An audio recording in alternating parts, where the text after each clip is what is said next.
She looked him dead in the eyes, smiled, and said something that sounded completely normal. But that night, he couldn't sleep. Not because he was overthinking, because deep down, his gut already knew.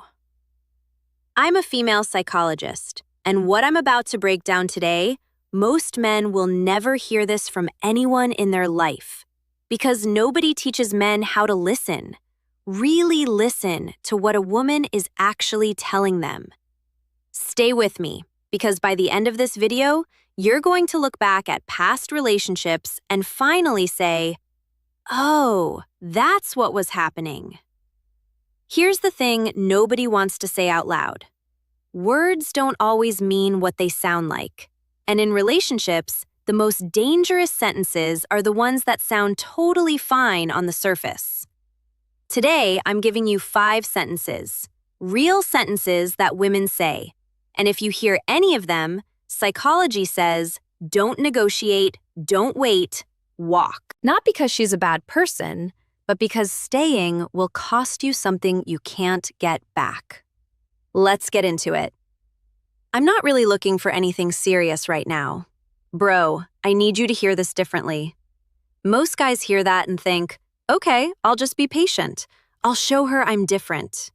That is the trap. What she's actually communicating from a pure psychological standpoint is this. I want the emotional benefits of a relationship without the responsibility of one. And the moment you stay after hearing that, you silently agreed to be emotionally available while she stays emotionally free. Research on attachment theory is clear on this. Prolonged uncertainty doesn't build connection, it builds anxiety. You start reading into every text, every seen but not replied, every mood shift. Your nervous system is in constant low-level panic, and you call that love. But it's not love, it's waiting. Strong men don't wait for a seat at a table that was never set for them. If this is already hitting different, smash that subscribe button right now because I drop this kind of raw, psychological truth every single week. And trust me, you don't want to miss what's coming next. All right, back to it. I'm a really complicated person. Men hear complicated and think depth, mystery, interesting. That's your brain confusing complexity with attraction. Here's the psychological reality. Emotionally healthy people don't introduce themselves with their dysfunction. They work on it, they own it, they grow through it. When someone leads with, "I'm complicated," what they're really saying is, "I haven't processed my patterns yet, and I need you to pre-accept the chaos." That's not depth. That's a warning label. And the men who ignore warning labels, they don't get a relationship. They get a project. And projects don't love you back. You're honestly too good for me. Sounds like a compliment, right? Almost sweet. It's not. Psychologically, this is called a distancing maneuver. She is putting you above her, so she never has to meet you where you are. It's a pre-written excuse for every future disappointment.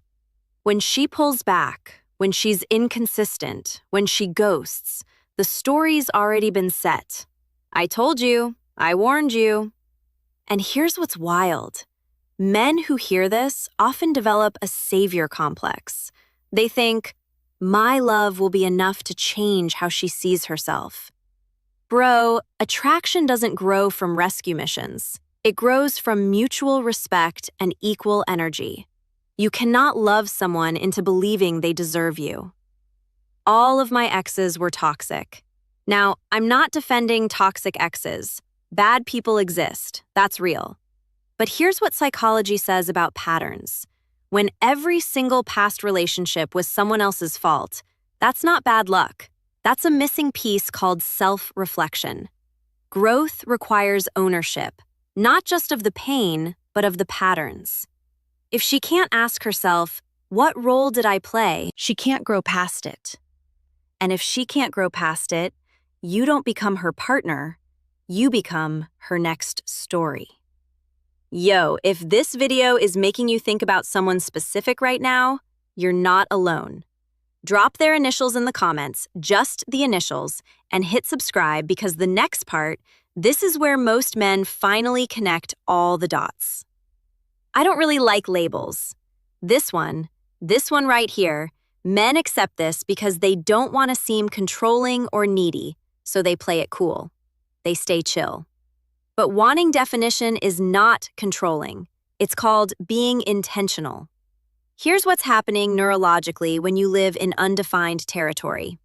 Your brain treats ambiguity the same way it treats a threat. You're never fully relaxed, never fully secure. You're giving partner level for situationship level commitment. And that imbalance, it drains you slowly, silently, until one day you wake up exhausted and you don't even know why. Here's what nobody tells men, and I'm saying this as a psychologist and as a woman. Walking away is not failure. It's fluency. It means you understood what was being communicated and you responded accordingly. The strongest men aren't the ones who stayed the longest. They're the ones who left the moment self-respect started quietly leaving first. Because here's what happens when you stay too long in misalignment. You get patient, then careful, then quiet. You stop expressing needs, stop setting limits. You start editing yourself to keep the peace, and the moment you start shrinking to fit someone else, attraction dies. Not because you're boring, but because you're no longer whole. Women don't fall for men who abandon themselves, not because they're cruel, but because emotional stability is magnetic. And you can't be stable when you're constantly destabilized. So here's how I want you to flip this. Those 5 sentences aren't red flags. They're exit signs, offered early, before the damage stacks up. When she says she's not ready, believe her and choose a woman who is. When she says she's complicated, wish her peace and choose clarity. When she says you're too good, don't argue. Choose reciprocity. When she blames every ex, don't investigate. Choose accountability. When she avoids labels, don't linger. Choose direction. That's not cold. That's not mean. That is maturity. The real question isn't, why did she say that? The real question is, what did you do after she said it? Because every time you walk away from what doesn't align, you raise your own standard, not just for her, but for you. So I want you to answer this honestly in the comments right now. Which of these 5 sentences have you heard? And what did staying cost you? Write it out.